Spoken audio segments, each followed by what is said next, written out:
Hello, my name is Rachel Butch, and welcome to HopkinsMedLIVE, a new live event covering important topics in medicine. Today's episode is about bias from bench to bedside.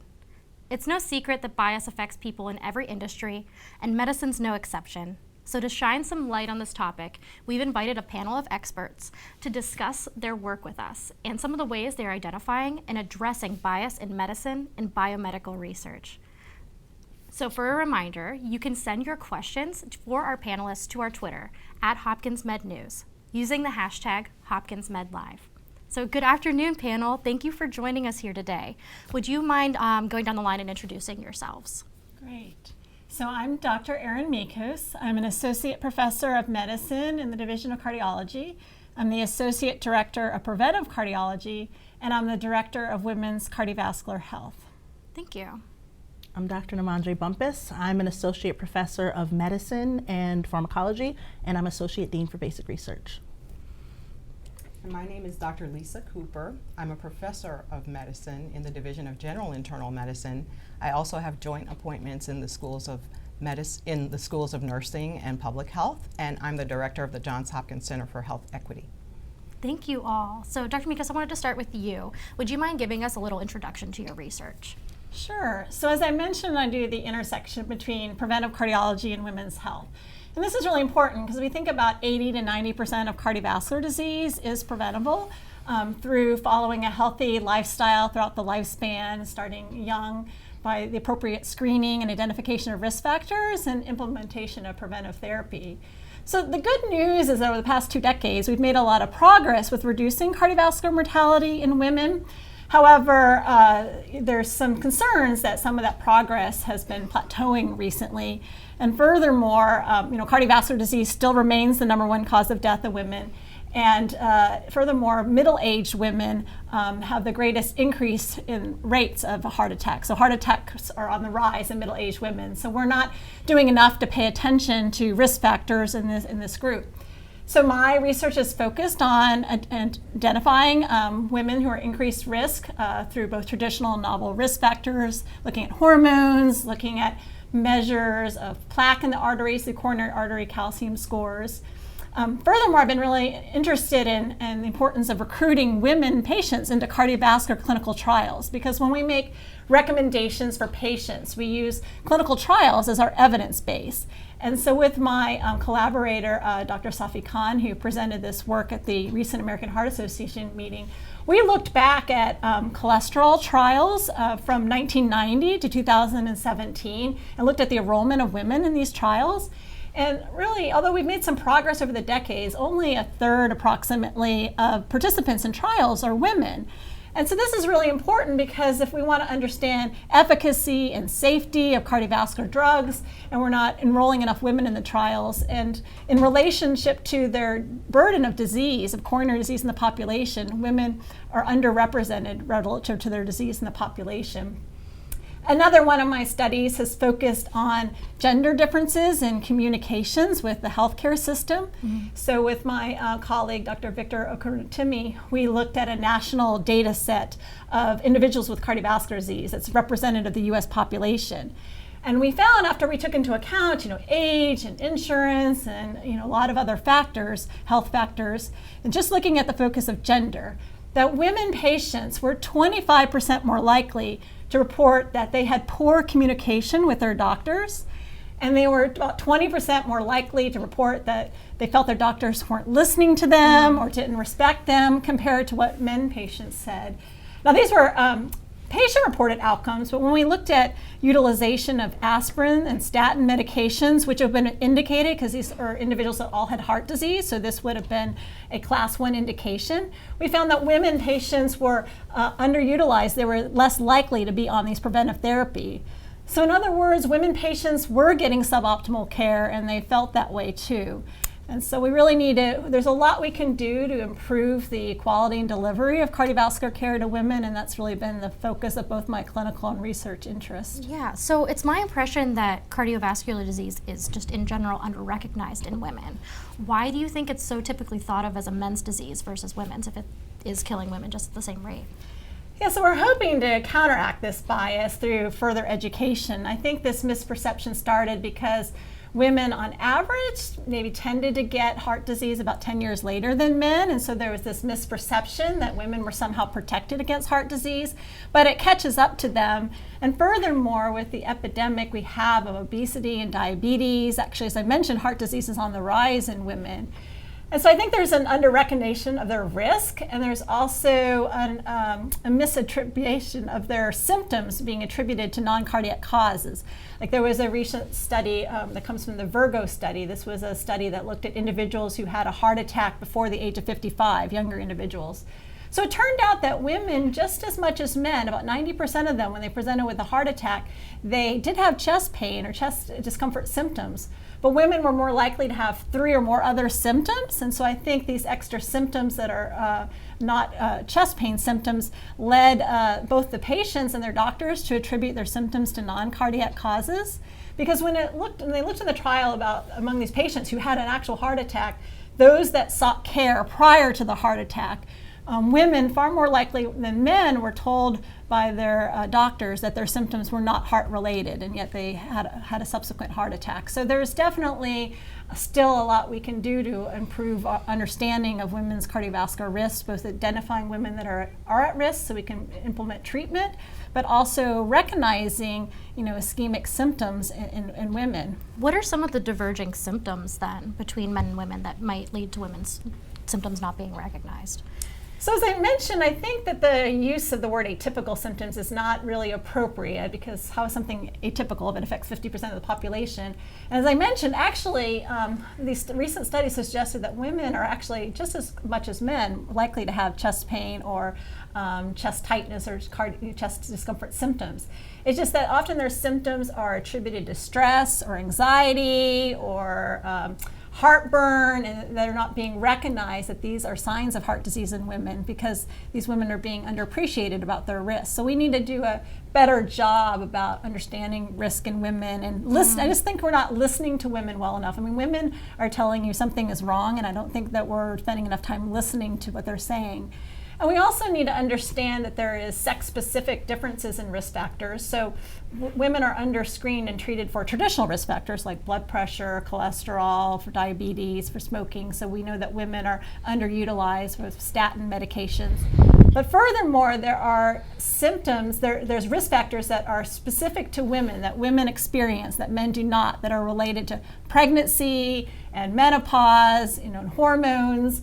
We know that women who've had an adverse pregnancy outcome, preeclampsia or gestational diabetes or preterm delivery, they're at risk for increased risk for heart disease, even decades later.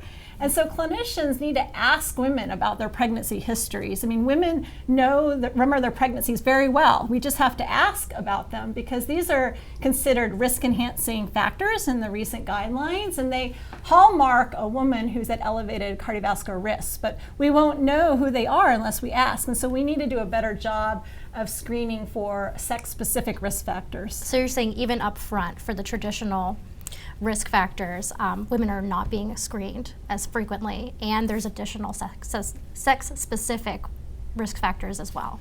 I think women are undertreated. I think you need to understand that diabetes and smoking, they're risk factors for both men and women, but they're actually, those factors confer greater risk in women compared to men. So there's disparity even in the traditional risk factors. And then furthermore, women have these unique risk factors that we need to recognize and implement preventive therapy, keep a closer eye on these women. So a lot of these sex-specific risk factors kind of appear often in younger childbearing ages. They're related to, that they may present to their OBGYN, again related to polycystic ovarian disease, early menopause, premature ovarian failure, preeclampsia, gestational diabetes. And so important collaboration, I think, is really key between OBGYN and primary care and cardiology. So we've been trying to do this here at Hopkins, where these women, particularly who've had a preeclamptic pregnancy, get a direct referral to cardiology following delivery. So this hallmarks to the woman that actually this is a heart disease risk factor. You need to get your hearts checked out and your vascular risk checked out. and then have a sort of a plan sort of for their longer term monitoring. Sure, and that would be kind of a cultural change in the medical perspective too. Right, because a lot of times these things, blood pressure and after pregnancy or gestational diabetes, these things improve, at least initially for many women, and so women think they're no longer at risk because their diabetes went away after they delivered, but actually their risk much later in life is greater. And so not only is their risk shorter in the short term, so we have a terrible problem with maternal morbidity and mortality in the United States. I mean, the United States is worse than all these other developed countries, and a lot of the morbidity for maternal mortality is related to cardiovascular disease. So these women are, and particularly minority women, and so these women need close monitoring post-delivery. But even later in life, even decades later, the fact that they had preeclamptic pregnancy, which is sort of high blood pressure in pregnancy, marks that they don't have a normal vascular system and they may be at risk decades later. So they need to get plugged in, they need screening, they need all the risk factors followed, and maybe need more intensive therapy. Okay, and what can patients right now do to make sure that they are getting that information connected up with the right doctors? So all women need to have their risk factors screened for. So they need to know their numbers, know what their blood pressure is, their cholesterol, their sugar, their waist circumference, their body mass index. Know their family history. Everybody needs intensive lifestyle changes. We should all be following heart-healthy diets and not smoking. Get regular physical activity. Continuing to control the things that we can control. And then they need to discuss with their doctors these other, as I mentioned, these sex-specific risk factors. And then, the guidelines say, the 2019 American Heart Association, American College of Cardiology guidelines say for women that are at borderline or intermediate risk based on these 10-year risk scores, if they have these risk-enhancing factors that may favor them starting a statin medication for prevention. What I tend to do in my clinical practice is that if I'm not sure about a woman's risk, if they're over the age of 40, I'll get a coronary artery calcium score. This calcium in the heart arteries is a marker that there's plaque there. And if there's plaque, if there's disease, if there's hardening in the heart arteries, this is a risk factor for heart attacks. And so these women with elevated scores may also benefit from medications like statins. But of course, lifestyle is the foundation for everybody, and we got to start there first. Well, thank you so much. So we heard a little bit about how disparities come into play in the clinic. Dr. Bumpus, you focus on basic bench research. Can you introduce us to your work? Yeah, so I'm a basic scientist, which means, like you said, that most of my work is done at a lab bench. And I am a pharmacologist, which is really the understanding the biology of drugs or how our bodies act on drugs. So we're really interested in understanding differences between people in drug response. And we do that at a molecular level, really trying to get a mechanistic understanding. So we do everything from working with kind of purified proteins to cells to animals and up through early clinical studies. Most of our work is focused on drugs used to treat and prevent HIV infection.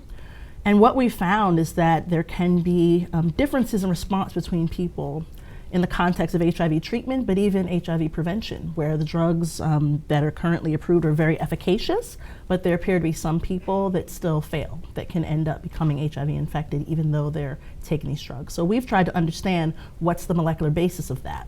So a lot of our work then has been really based on genetics, trying to understand are there genetic differences between people that could even be linked then to kind of region of geographic origin that might play a role in how fast their body clears a drug, for instance, or even some drugs need to be activated in the body, so genetic differences in that activation. And we actually found in some instances that there are these genetic variants that seem to be linked to certain ethnic populations that do play a role in differences in, say, the rate that someone would clear a drug from their body versus someone else. And that means maybe dosing adjustments need to be made, for instance. We also do have interest in kind of hitting on what Dr. Meeks was talking about as far as differences between males and females. So we've done studies looking at drug responses in transgender women, for instance, compared to cis men, and seen that there may be hormonal impact on some of these enzymes. We also look in just cis women and cis men, trying to understand differences in response in that way as well. So really from a mechanistic standpoint, but dealing with some of these broader issues, but trying to understand kind of the biology underlying them, and that can help partner with also understanding kind of the behavioral social aspects that are so important too. Yeah, so I want to kind of take our audience back to the history of where bias comes in basic research too, because that's kind of the foundation, right, of these issues you're looking at today. Can you tell us about kind of the historical precedent that's been set? Yeah, so there's a lot of bias. I would say one issue is that we certainly know a lot more about male biology than we do female biology. And that's because kind of the standard from, before my time as a trainee, but during my time as a trainee and even now, is that most studies done in animals, for instance, are done in male animals. And that's true in many academic labs. If you read in publications, you'll often see early studies looking at drugs and many diseases are all male animals exclusively. And even in industry. I was visiting a company a few weeks ago and they said that they still use male animals for their preclinical development studies. So because of that, that means that just basic biology of females we don't understand as well as males. And also we're looking at drug response and predicting drug outcomes and toxicities. We just don't have the power to do it as well because we haven't had the basic research done from that same perspective. And does that follow up then into early clinical tests? How does that affect us there? Certainly. So a lot of early clinical studies on drugs are done pretty much exclusively in males or predominantly in males. So many drugs, the early studies, if you look, were done in college age, if they're done in the US, college age European American males. So there are several things going on there, right? You've selected for a certain population that has, a certain level of education, for instance, that has implications in kind of some of the social determinants of health, and drug response certainly is sensitive to those social differences as well.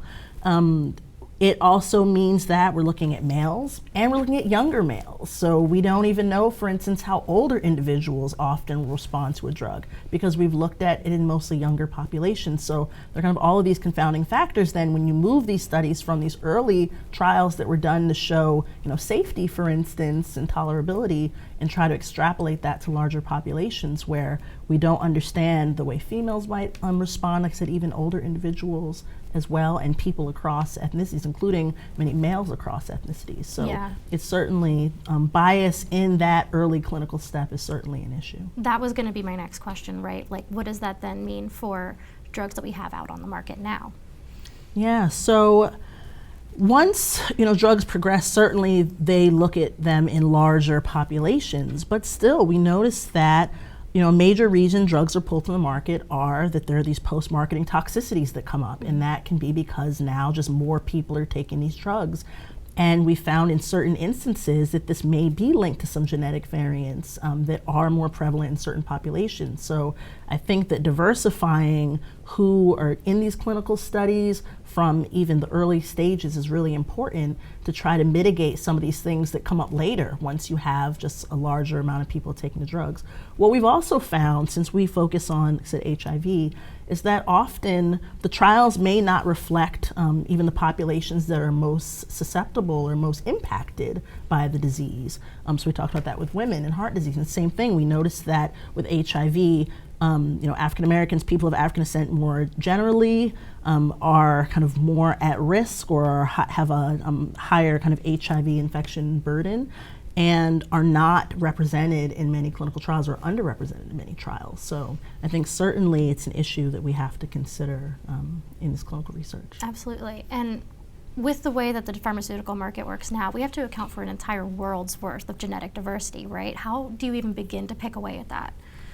Yeah, so I think that it's, in some ways it's difficult because when we look across countries, we've done genetic studies in dozens of countries, people from dozens of countries at this point, and we see many variants that we'll see in a certain group that we just haven't seen anywhere else. So it can be hard to account for every single individual, but I think that it's just extending the lens, that when we're developing these drugs, realizing that maybe the trials need to be done not kind of always in the same countries, that where it may be easier to do these studies. There, of course, is infrastructure needed, but that we need to start branching and reaching out and doing these studies in places that they maybe haven't been done as traditionally, so we get that broader perspective as far as what the outcomes might be in individual populations. Wonderful, thank you. And so Dr. Cooper, we want to move on to you. Sure. So you look at different populations in the clinic, right? Can you tell us more about your work? Sure. So I'm an internist, internal medicine physician, general internist, and I'm also trained in public health. So I started to study problems of disparities in health by race and ethnicity and income after I noticed that in delivering care to these different groups that people from those groups just weren't getting the same levels of care. And then over the course of many decades of research, it had been documented that, in fact, not only do African Americans and people who live in poverty have worse health, but they also have worse quality of health care when they access the healthcare system. So they suffer from poor health because of a lot of these social determinants that Dr. Bumpus mentioned. But, and then they also suffer lower access to care based on a lot of societal factors and social factors. But then even once they get into care, they have worse care. And so my research has been focused on what happens within the healthcare system and to what extent is healthcare delivery contributing further to the problem of racial and ethnic and socioeconomic disparities in health. And so actually similar to some of the work Dr. Mikos described with women, what we did is we've done studies where we actually surveyed patients and physicians, and we found that minority patients rated their care more poorly. They felt that they weren't asked to be involved in decisions to the same extent that white patients reported being involved in studies. So when we compared, for example, minority and white patients, we found that their reports of being involved in decision making about their treatment differed. They report less respectful treatment, and it sort of corroborates what we've seen in that we know that even when a procedure or a treatment is indicated, we will see that minorities and also people who are poor are less likely to get that appropriate care. And so it kind of makes sense if, in order to get that care, you have to interact with a health professional. If people are reporting that they aren't getting treated well, then it could be that that's part of the reason. So that was, some of our early work was based on those reports. But then we went on to actually record visits, because one of the things we wanted to know is like what's actually happening. Because if you ask providers, they don't really feel like they're delivering disparate care to people of different racial and ethnic groups, or to people who are have more education or less education. So we actually went in and recorded hundreds of primary care visits with permission from the physicians and patients, and we actually showed that there were differences in communication between African American patients and white patients with their physicians. And so what we found is that African American patients had visits where the doctor tended to dominate the conversation more. So we know doctors talk more than patients. They talk about 75% more than white patients in an average primary care visit. I mean, sorry, 75% more than African American patients and only 50% more than white patients. So they dominate the conversation more. The content of the conversation was different. It was more focused on medical issues and less about sort of psychosocial things, so things like family, work, other things that might be contributing to the patient's ability to be healthy or to follow through on recommendations. There was less conversation around things that might convey that the physician was asking about emotional well-being or showing empathy or concern for patients, and just sort of less rapport building. And so it corroborated what the patients had reported. Wow. Yeah. So with that, I just want to establish, like, why is it so important to be able to have these conversations with your doctor? Well, I mean, as you know, in order to get a diagnosis, the history is sort of the critical piece, right? And so if a doctor is not getting the full picture of what's going on with a patient, then the diagnosis could be wrong. And then, of course, that it follows on that whatever treatment comes along after that may not be the appropriate treatment either. So you're not getting an appropriate history or complete history. You have to establish rapport if you're going to kind of come to some sort of a decision about what the plan is going to be. Otherwise, maybe when the patient leaves, they're not going to follow through, and we know that is not likely to lead to a positive outcome. So it's kind of the crux of medical care, really. You know, a lot of times we talk about all the the issues like the medications and the therapies, the different procedures, and which ones are the best ones. But in order to get access to any of that, the communication has to be there in order to arrive at the appropriate diagnosis. Wow. So do you have recommendations for how doctors can build that rapport with their patients? Well, certainly I do. I mean, but I do also want to get onto the topic of implicit bias and how it plays into this, because one of the things we wondered about after we saw these differences in communication was what was driving this, because we know we don't go into medicine because we want to treat people differently based on gender or on race, right? So we decided we were going to do some studies where we actually looked at racial attitudes. So we asked people to answer questions about how they felt about people of different racial and ethnic groups, and overall physicians had pretty positive attitudes explicitly about people of different racial and ethnic groups. But then we did a test called the implicit attitude test, and it was the race IAT. There's a gender IAT as well. And what we found was that 70% of physicians had an implicit race bias which favored whites over blacks. And that's kind of what we have in our overall society. If we looked at all the millions of people who have taken that test online, it shows that about 70% of the general population has that bias that favors whites over blacks, and physicians were no different. So we really wanted to see whether that implicit bias was driving these communication differences, and it turns out that they did. So physicians who had more racial bias actually dominated conversations more when interacting with African American patients. The patients themselves sounded less engaged in the visits, and there was less participation in decision making, and African American patients rated those physicians lower on things like respectfulness and trustworthiness and things like that. So now we come to what do we do about all this, right? So, one of the things we've shown is that physicians can change, they can improve their communication behavior. So we've done some studies where we just basically have physicians to focus more on certain behaviors that we call patient-centered communication behaviors. So that includes things like asking open-ended questions, like allowing the patient to talk and to tell their story, and not asking all questions where the patient can only say yes or no. That's one strategy. Another strategy is just basically to basically acknowledge what you've heard, and even if it's through your body language, by nodding, smiling, saying yes, I hear you, showing empathy, basically expressing, it sounds like you're going through a lot. It must be really hard to be where you are right now, and then basically being explicit about asking people, how do you feel about everything we've talked about? Also asking them things like, we talked about a lot of things today, can you tell me what you've understood, or what your understanding is of what we agreed upon, to make sure that there's good understanding, right? Because a lot of times if we don't do that, people leave, and we told them something and we thought they understood what we said, but they might have heard something completely different. Especially if there's a barrier to communication there, right?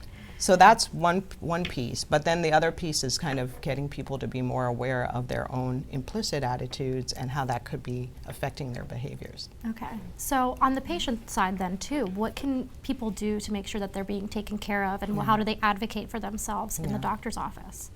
So some of the studies we've done have actually provided coaching to patients. Especially we've focused on people who have lower levels of education, and we've also focused on minority patients. And so in one study we assigned patients to a community health worker who we called a coach, and that person met with the patients before their visits with their doctors, and got them to think about what's going on with you today, what's most important to you, and what are you going to talk about when you go in. How are you going to ask your questions? Let's practice. Okay, you might want to write that down so you don't forget. And then the patients would then go in, and then they would have a debrief with the coach afterwards, like, how did it go? Did you get your questions answered? If certain things didn't go well, what would you like to try next time? Do you want to make a phone call to come back? Things like that. And we actually showed that when we did that, patients did engage more in decision making. And this was a study of people with high blood pressure, and they were more likely to attain blood pressure control over 12 months after having worked with the coach. Wow, so getting a fuller picture with their doctor is also improving their clinical outcomes. Yes. That's so important. Well, thank you for sharing that with us. Sure. So I'm going to give you guys a bit of a break. We're going to take questions from our audience now. Okay. So if you have any questions, please send them to our Twitter at HopkinsMedNews using the hashtag HopkinsMedLIVE. So coming back to Dr. Cooper, whenever you're surveying doctors for implicit bias, does the doctor's own race come into play in that judgment as well? Yes, it does seem to do that. So what we've seen is that actually African American doctors as a group show less of a bias towards whites over blacks. But for any individual person, they could have a pretty high bias favoring whites over blacks. But as a group, African American doctors show less bias favoring whites over blacks. We saw that Asian American physicians had similar levels of what we call pro-white bias to white physicians. And we didn't have a very large sample of Hispanic physicians or physicians of other races in our study. So there's a lot more work to be done to look at that. Wow, thank you. So to Dr. Bumpus, could some of the info gathered from genetic tests like 23andMe help develop drugs for different groups of people like you mentioned? Yeah, I think certainly, the richer the genetic information we have, the better. I don't know that there's anything someone individually could do, with their data to understand how they might respond. Certainly if people ask me that. But generally, I think, yes, the more people we're able to get genetic information about, that certainly can be leveraged to have a better understanding of where the variation lies. Excellent, thank you. So, Dr. Mikos, you recently had a study published about women retention in cardiology training and residency. Can you tell us a little bit more about what you looked at and what you found there? Right. So I'm a cardiologist, but only less than 20% nationally cardiologists are women. It's a largely male-dominated profession. So my colleagues and I, led by Dr. Khan, looked at, this is our training, ACGME, our accredited fellowship training programs over the past decade about the enrollment of women physicians into cardiology training programs. And while there was a tiny increase over 10 years, it was really pretty stagnant, with only 21% of cardiology fellows being women. And other than orthopedic surgery, which had the lowest enrollment of women, cardiology was lower than any other field compared to all the other internal medicine fields, but also all the other fields in medicine. I mean, even general surgery trains more women physicians than cardiology. And so we need to understand, why women are not choosing cardiology for profession, because half of medical students are women. And, so we are losing, half of this talent pool are going to other specialties. And that's really going to, affect our field in cardiology, because cardiovascular disease is still the #1 cause of death of both men and women.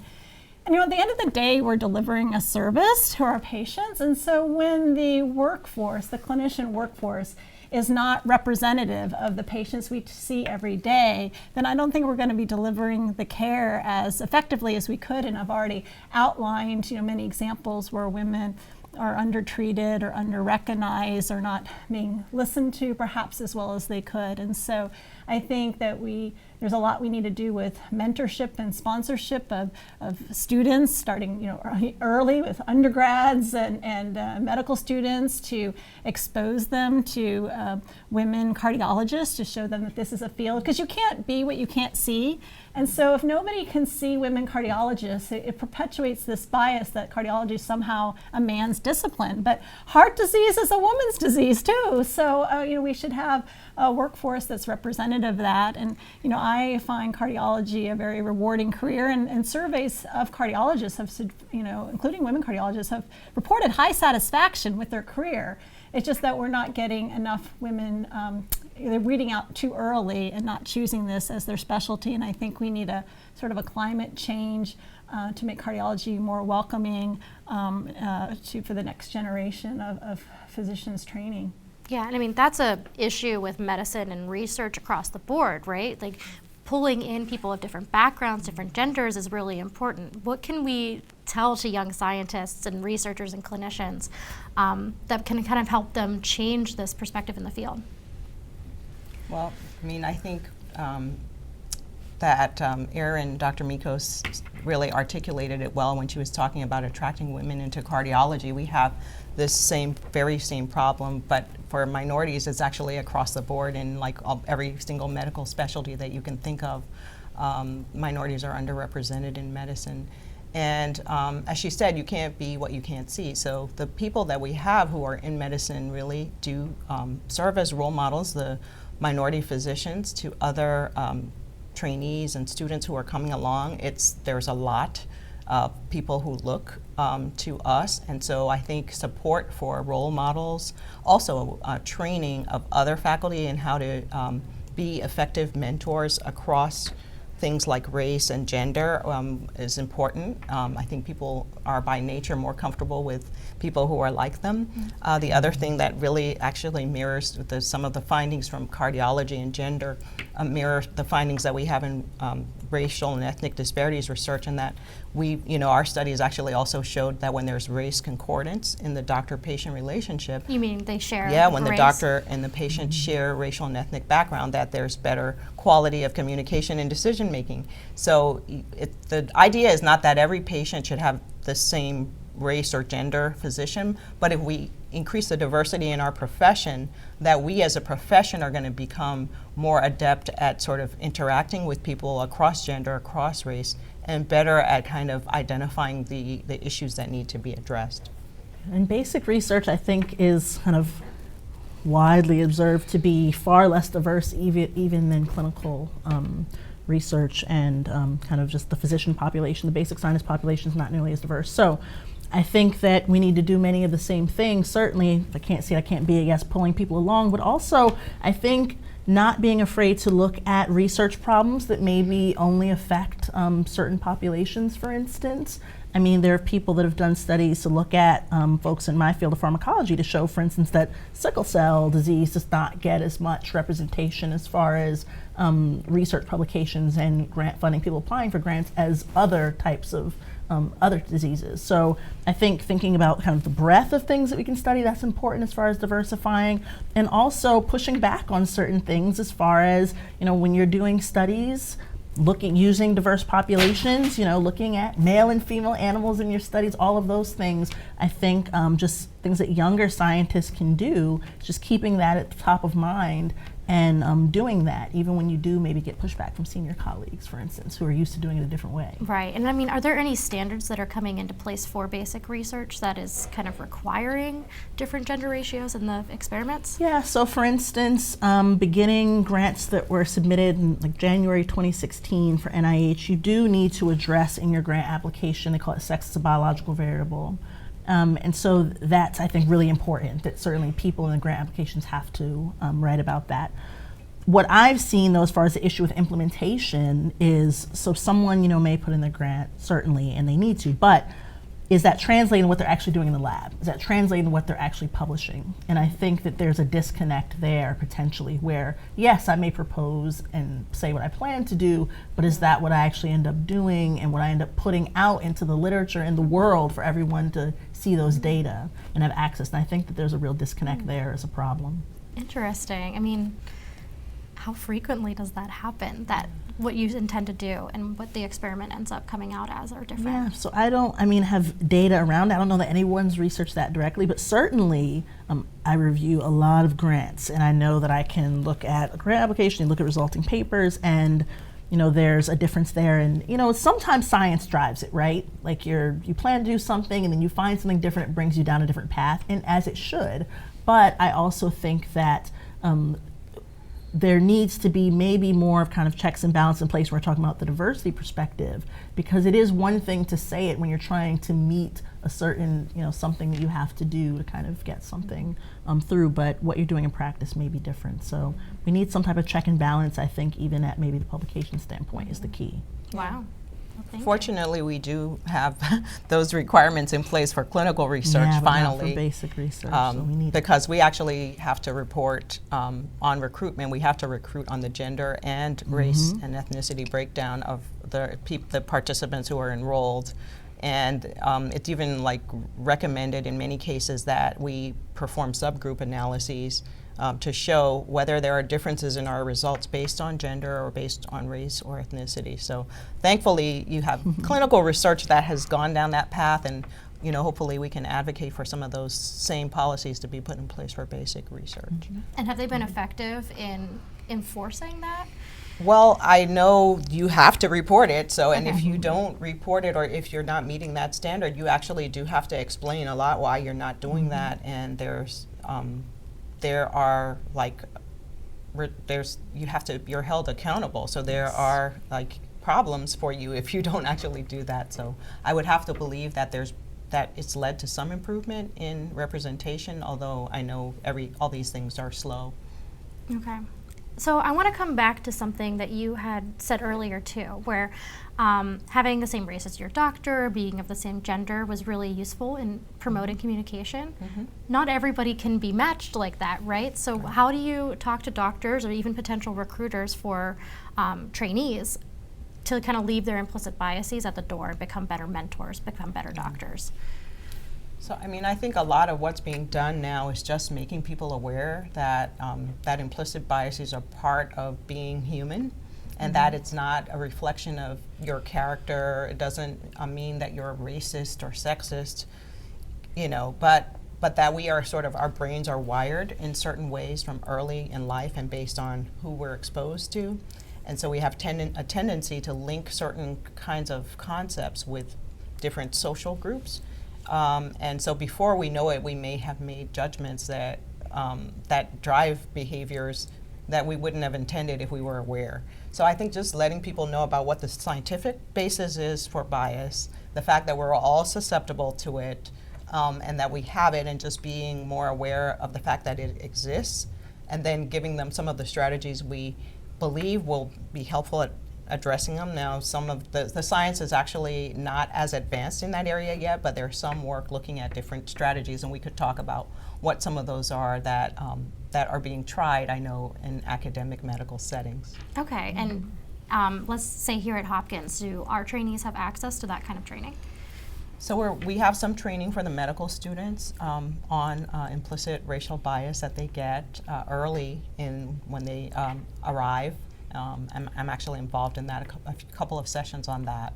And then one of the areas we're hoping to expand further is to actually provide some training in what we call anti-racism bystander training, because one of the things we know is that the whole tone of the environment is what drives behavior. So, so if you see someone being treated differentially or in a disrespectful manner based on race or gender, you have to train people how to respond to that, because if there's a culture of not confronting it or not saying anything, then the norm becomes that it's okay to behave in that way.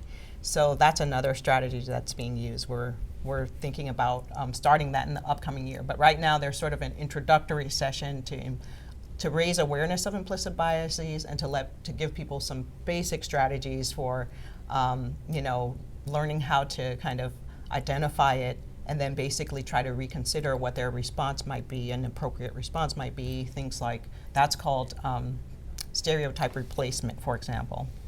So if you realize or recognize in the moment that you are sort of putting somebody into a box, like basically taking information that you know about a group of people and applying it to an individual without actually checking to find out whether it's true or not. If you catch yourself doing that, how you can sort of stop yourself and then think about what might be a better way to respond to this situation. So that's one example. Other examples are things like what they call perspective taking, and that means trying to imagine yourself as a person who belongs in a different group and imagine what it would feel like to be in that group.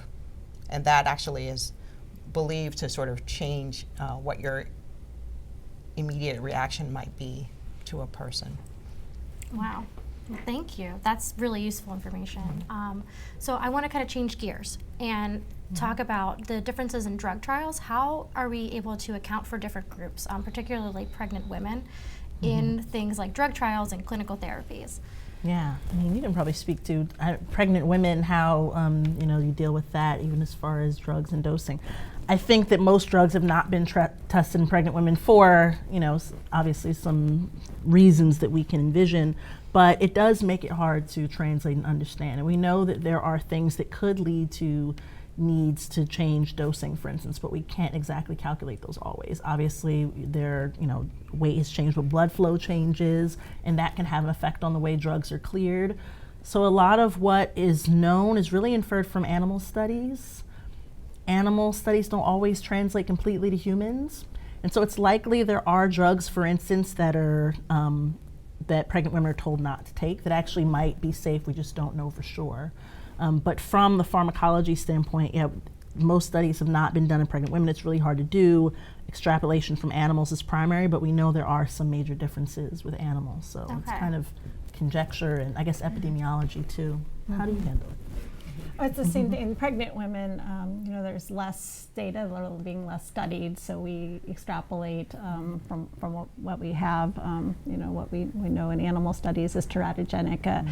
But it's definitely whenever we think about any kind of drug, even outside of pregnancy, gender, sex matters in drugs. Women are not just smaller men. Women have a lot of differences. Their body composition, they might have more fat tissue, and how drugs are metabolized and stored. They have different pharmacokinetics, relationships and hormone levels kind of affect binding proteins that it can affect, especially drugs that are sort of dose dependent and weight dependent can really affect dosing. And so, things like digoxin, which isn't a medicine we use much anymore, but prior studies from the DIG trial showed that women with digoxin with heart failure were more likely to have higher mortality with that drug. And other medicines, like metoprolol, may be slower to clear in women. You have to understand that these drugs, that's why you need to study both men and women. They may not work the same. Now, statin medications are efficacious in women. They do work in women who are at elevated risk, but women tend to report more statin-associated side effects, muscle symptoms, and that can be challenged in practice. So we really need to understand sex and gender nuances, which is why we need women in trials so we can understand how if these drugs work and if they're efficacious and the safety in them. Wow, thank you. And again, for you, how can women tell if their symptoms are related to a heart attack if you say that they might experience additional symptoms to what is the classic set? Yeah, so it's very important for women patients and also the workforce, the doctors, to recognize heart attack symptoms in women. There's a certain type of heart attack called ST elevation myocardial infarction, where the arteries, the heart arteries, the coronary arteries is completely closed. And those are the ones that are essential to feeding blood to the heart. Yeah, the heart arteries, the coronary arteries that supply the working heart muscle. So when there's a sudden disruption of blood flow with an ST elevation myocardial infarction, so this is an emergency where time is heart muscle, we say. So the sooner you get in and get that artery open, it translates to survival. So we know that women with ST elevation myocardial infarctions actually have higher mortality compared to men, particularly younger women. And part of this is due to delay. So the delay in getting that care, because that is between having a heart attack, between the onset of symptoms and between opening up the blocked artery. So the delays happen two places. So they happen, one, at home with the patient. So there's a delay between women's onset of symptoms and before they activate care. So women stay at home longer thinking, I can't be having a heart attack. I'm just having a bad heartburn episode. I'm having a panic attack. So the women wait longer. And so that goes to education. So the American Heart Association surveys have suggested that only 53% of women reported that they would call 911 if they thought they were having a heart attack. But the majority would call 911 if they thought somebody else was having a heart attack. They would call for their spouse or their friend, but they would less likely call for themselves. And again, with this type of heart attack, every minute counts. And so activating 911 is critical.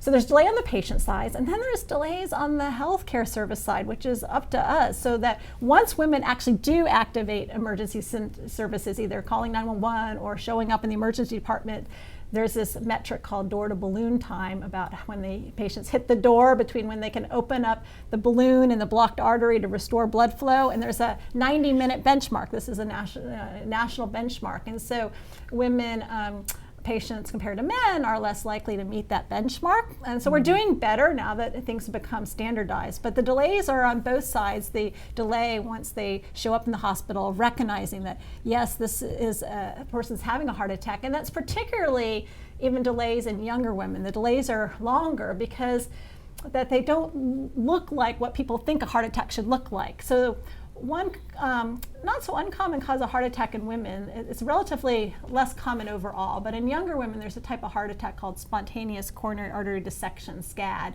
where the heart attack is due to a tear in the artery rather than a cholesterol plaque that has ruptured. So it's a less common cause of a heart attack, but it occurs, most cases are in premenopausal women who really don't have any risk factors, because this isn't due to cholesterol buildup, it's due to a tear. So these women come in and they're having all the signs and symptoms of heart attack, but they look like a young, thin, healthy woman, and they're not being recognized. And they're telling their clinicians that something's wrong. And so we need to listen to women. So getting back to symptoms, so certainly in a heart attack is usually there's a severe disruption to the blood flow for various causes. It's sometimes due to a completely blocked artery, but there's also something recognized in women called MINOCA, which stands for myocardial infarction, which means heart attack, and non-obstructive coronary arteries, meaning there's a problem with delivering blood flow, but it's not due to obstruction. It's due to other problems in how the arteries function or due to a spasm. So, we need to listen to women when they're having symptoms. So these symptoms can be this severe onset of chest discomfort, squeezing. It's not always pain, it's squeezing, tightness, heaviness that can go to the jaw, the arm. Sometimes it's manifested by indigestion because the heart sits right on top of the esophagus, the swallowing tube, so it can feel like indigestion. It can feel like back pain. People can feel sweaty or really short of breath or nauseated, and so all of these, if they're sort of really, sort of severe and they're persisting, more than 15 minutes after sitting and resting, then this is very concerning for a heart attack and they should come in. So women, I mentioned in these two big studies, 90% of women who were having this heart attack were having some chest discomfort symptoms, but they were also more likely to have 3 other symptoms, the arm pain or the neck pain or the indigestion, the shortness of breath. And so I think some of these other symptoms may have been distracting their clinicians to going down another cause, and women in this study were more likely to think that their symptoms were stress related. So they were having symptoms, they were just attributing to other causes. So that is in a heart attack, but I also want to mention the more stable cousin, something we call angina or ischemia with non-obstructive coronary arteries. So ischemia, the heart's a muscle, it's a working muscle, it's beating all the time.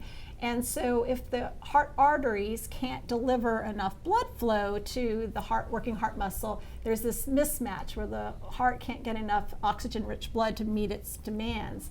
So in men who have angina, who have ischemia, it's more likely due to an obstruction in the arteries, a tight blockage, and those are the things that historically have been treated with stents or bypass. But women are more likely to have what we call microvascular angina, or non-obstructive arteries, where the problem is in the heart's tiniest little arteries that are dysfunctional and they're not able to deliver the appropriate oxygen-rich blood. And so this was a challenge in women who are having symptoms of angina, having symptoms of ischemia. Often they had a positive stress test too, showing the heart's not getting enough blood flow. But then they would get a traditional angiogram and you didn't see the tight blockage, and they were told it's a false positive, they don't need to worry about it. And microvascular disease was being missed. And that's important that we don't miss it, because microvascular angina is not benign. These women have greater rates of heart attacks compared to women with no symptoms. And traditional risk factors are just as important for microvascular disease as they are for obstructive disease. In fact, 80% of microvascular disease is due to atherosclerosis. There's not obstruction, but it's due to this plaque. And so these women need to be recognized so that they can get on the right treatment for prevention of a heart attack, and also get on treatment to improve their symptoms and improve their quality of life. If they're being told it's heartburn or anxiety, and it's really due to ischemia of their heart. Right. So, a lot of that education then does come from those doctor-patient relationships. How can we incorporate that kind of education and make sure it's reaching the people it needs to? Well, a lot's being done about that, on several levels. I would say much more focus has been put on that aspect of medical education. And it's now, something that, I remember when I was in medical school, we had like maybe one course, on it, and there wasn't a lot of emphasis on that, but I think now it's actually part of the boards. There's a lot more of an expectation of that. There are more courses that are focused on that, and people are expected to meet certain competencies, but I think we're even looking in like admissions processes and looking at whether we are actually screening people who are applicants into medicine and looking for people who have sort of the attitudes and the kind of the basic foundation for being better communicators, because that is sort of the foundation of medicine is a doctor-patient relationship. Wow, thank you. So for a final note, I want to get your sense in a few seconds on, are you guys hopeful that this field's going to improve as far as diversity representation? Oh yes, I am. It's improving all the time, certainly. I think so, and I think for me as a basic scientist, when I look at the student population, it's far more diverse than the faculty population generations before. So that's happening, and as that happens, we'll see that happening inside the science too. Yeah. Wonderful. Thank you.